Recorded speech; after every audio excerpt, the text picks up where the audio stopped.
India ड्रामे हो, Bollywood glamorous हुआ करता था। अब बॉलीवुड क्या है? सिर्फ हेट, सिर्फ नफरत आमेज स्टोरीज बनाते हैं, अपनी जनरेशन को मजीद बताना चाहते हैं, पाकिस्तान के अगेंस्ट उकसाना चाहते हैं। शायद अच्छा होगा, उनकी एयरफोर्स डिफेंस कुछ कर नहीं सकती, हो सकता है उनके जो जनरेशन है वही कुछ कर लें वीडियो देखकर। आज रहमान डकैत जैसे और भी बहुत सारे पाकिस्तान के लोफर लफंगों को जो इस मूवी के अंदर जो किरदार दिखाया गया है, पाकिस्तान के अंदर हर एक बंदा आग बगोला हो चुका। हम इतने कोई कमजोर नहीं है कि आपके नैरेटिव के आगे बिल्कुल झुक जाएंगे, जो कुछ आप हमें दिखाएंगे हम मानेंगे, लेकिन वो इतने ऑब्सेस्ड है इस हमारे किरदारों के, उनके अपने पास अब कुछ शायद बचा नहीं है कि इस वक्त धुरंधर जो है वो 3 दिन के अंदर 100 करोड़ कर चुकी है।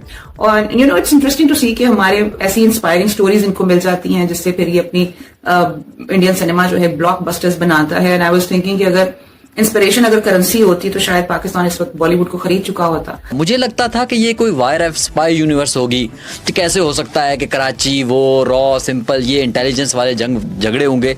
लेकिन जब मैंने मूवी देखी मैंने कहा यार ये तो क्राइम थ्रिलर है, ये तो क्राइम की बात हो रही है।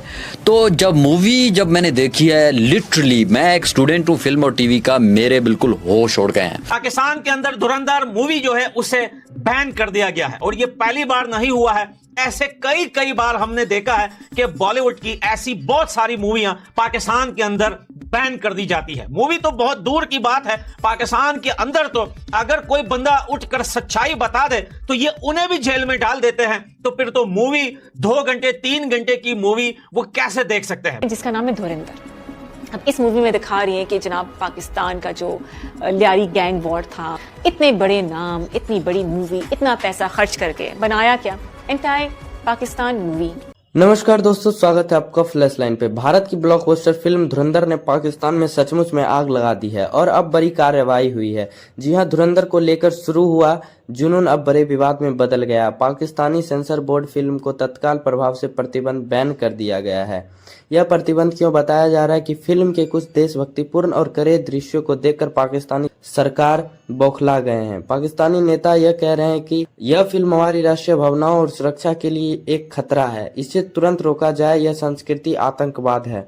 लेकिन इस प्रतिबंध से पाकिस्तानी दर्शक और भी ज्यादा आक्रोशित हो गए हैं, जो फिल्म देखने को बेताब हैं। धुरंधर अब सिर्फ एक फिल्म नहीं बल्कि पाकिस्तानी जनता की इच्छा और सरकार की दमनकारी नीति के बीच एक बड़ा टकराव बन गई है। Original sound bytes, original photos, actual footage वो भी आप दिखाने की कोशिश कर रहे हैं टू मेंटेन दी ऑथेंटिसिटी।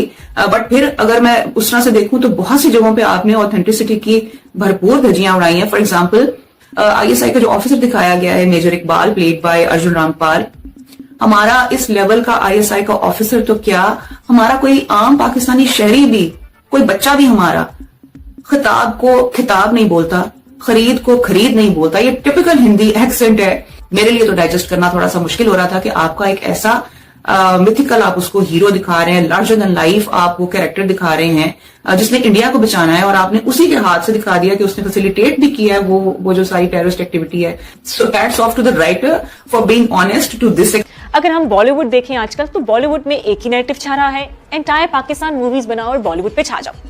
उनके बड़े से बड़े एक्टर्स, बड़े से बड़ा मीडिया, म्यूजिक होगा तो उसमें पाकिस्तान के खिलाफ बातें होंगी, मूवी होगी पाकिस्तान के खिलाफ बातें होंगी, एड होगी पाकिस्तान के खिलाफ होंगी। अब ये समझ नहीं आ रहा कि इंडियन मीडिया या इंडियन जो बॉलीवुड है ग्लैमरस हुआ करता था, क्या मूवीज हुआ करती थी, आजकल मूवीज क्या आ रही हैं? पाकिस्तान के खिलाफ नफरत, एंटायर पाकिस्तान मूवीज। तो ये जो हेट है, ये जो एक्सट्रीमिज्म है, ये हमने उनके लीडर्स से भी देखा। अगर हम बीजेपी की बात करें तो वो कौन से दूर हैं, वो भी जब भी बात करते हैं पाकिस्तान के खिलाफ गलत उल्टी ही उनकी कहते हैं ना कि मुंह से निकलती है पाकिस्तान को देखकर। तो ये चीज़ें हम खुद देखते हैं, फिर हम ये मूवीज़ देख रहे हैं, अभिनंदन, धुरंधर, ये वो मूवीज़ हैं जो पाकिस्तान के अगेंस्ट एजेंडे पे काम कर रही हैं। ये स्क्रिप्टेड नज़र नहीं आती है, प्रॉपर एजेंडा नज़र आता है, एजेंडा बेस्ड मूवीज़ हैं ये। आप पाकिस्तान को किस तरह बदनाम किया जाए, जंग तो हार गए, जहाज भी गिर गए, इंटरनेशनल मीडिया पे बेइज्जती भी हो गई, डोनाल्ड ट्रंप ने भी 3 बातें सुनाकर 10 और लगा दी।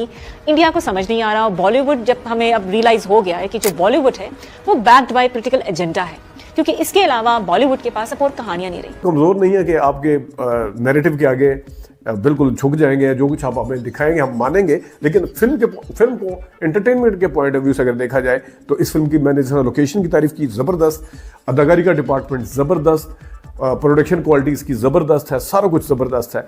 कहानी के अंदर लंबी लंबी छोड़ने वाली के अलावा भी कुछ चीजें हैं जो दिखाई गई हैं। फिर कि यार ट्रेलर को देख के आपने इतनी बड़ी बात कैसे कह दी कि ये फिल्म अच्छी नहीं होगी, लेकिन जब मैंने मूवी देखी यार क्या बात है, बहुत जबरदस्त, बहुत आला। अब मैं आपको बताऊं कि मैंने क्यों कहा था, मुझे लगता था कि ये कोई वायर स्पाई यूनिवर्स होगी, तो कैसे हो सकता है कि कराची वो रॉ सिंपल ये इंटेलिजेंस वाले झगड़े होंगे। लेकिन जब मैंने मूवी देखी मैंने कहा यार ये तो क्राइम थ्रिलर है, ये तो क्राइम की बात हो रही है।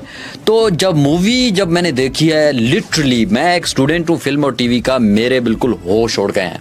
मुझे बहुत अच्छी लगी है film without being any biased. तो अब हम पॉइंट बाय पॉइंट पे जाते हैं। मैं बताऊंगा कि कौन कौन सी चीजें मेरी गलत हुई तो मैं उनको मानूंगा, और दूसरी तरफ से किन चीजों में मैं सही भी साबित हुआ। तो उसकी साबित होने की सबसे बड़ी दलील ये है कि जहां जहां अक्षय खन्ना आया है लोगों ने उसे बहुत पसंद किया है, क्योंकि वो क्राइम की बात है। और जहां जहां रणवीर सिंह आया, माजरत के साथ फिल्म के हीरो हैं, लेकिन अक्षय खन्ना रणवीर सिंह पर कई गुना भारी हुए हैं, क्योंकि अक्षय खन्ना का जो किरदार है वो एक्चुअल में है। हमने देखा हुआ है भाई, हम जानते हैं, पाकिस्तानी सारे जानते हैं रहमान डकैत को, तो था वो अक्षय खन्ना ने तो कुछ भी नहीं दिखाया। तो लियारी वाले हमारे दोस्त कहते हैं कि इसके ऊपर एक मूवी तो नहीं बन सकती, इसके ऊपर 4 सीजन बन सकते हैं नेटफ्लिक्स के, वो भी 8 एपिसोड के। तो क्योंकि जो कैरेक्टर रियलिस्टिक होगा, जो हकीकत से करीब होगा, वो उसको लोग पसंद करेंगे, इसलिए रहमान डकैत के कैरेक्टर को लोगों ने पसंद किया है। सो बहरहाल अब जाते हैं पॉइंट बाय पॉइंट, मैं आपके सामने बताऊंगा कि इस फिल्म में क्या है जो डिफरेंट है, जिन्होंने हकीकत में अच्छी फिल्म बनाई है, और उसके बाद मैं बताऊंगा किन किन पॉइंट्स के ऊपर इस मूवी में के नेगेटिव भी थोड़े से चीजें हैं। तो हमारी इस वीडियो को एंड तक देखिएगा। ये एक ऑनेस्ट रिव्यू है, किसी भी न तो किसी स्टार का मैं फैन हूं और ना ही किसी के खिलाफ हूं, मैं करूंगा ऑनेस्ट रिव्यू। इस मूवी की सबसे बेहतरीन बात मुझे लगी है भाई, जो इसके डायरेक्टर ने उसने पूरी लियारी को दिखाया है। मैं हैरान इसलिए हुआ, मैंने कहा यार बॉलीवुड का एक डायरेक्टर कैसे आप पूरे लियारी को दिखा सकते हैं। एग्जैक्टली मैं लिटरली अपने दोस्तों से डिस्कस कर रहा था, पूरे लियारी को उसी तरह से दिखाया जो 90s में था, अर्ली 2000 में, और उसके गली कूचे, कौन सा कैरेक्टर कहाँ पे, कौन सी लाइफ थी, और छोटी छोटी चीजें, रक्षों के ऊपर इमरान खान की तस्वीर, बहुत जबरदस्त। मतलब इतनी कोई रिसर्च टीम जो भी होगी भाई, बहुत शानदार काम किया है कि एक्चुअल में लियारी आपको फील नहीं होता कि आप लियारी नहीं देख रहे हैं, और आपको लगता है कि एक पाकिस्तानी डायरेक्टर या पाकिस्तान के तवज्जो से आप उसको देख रहे हैं।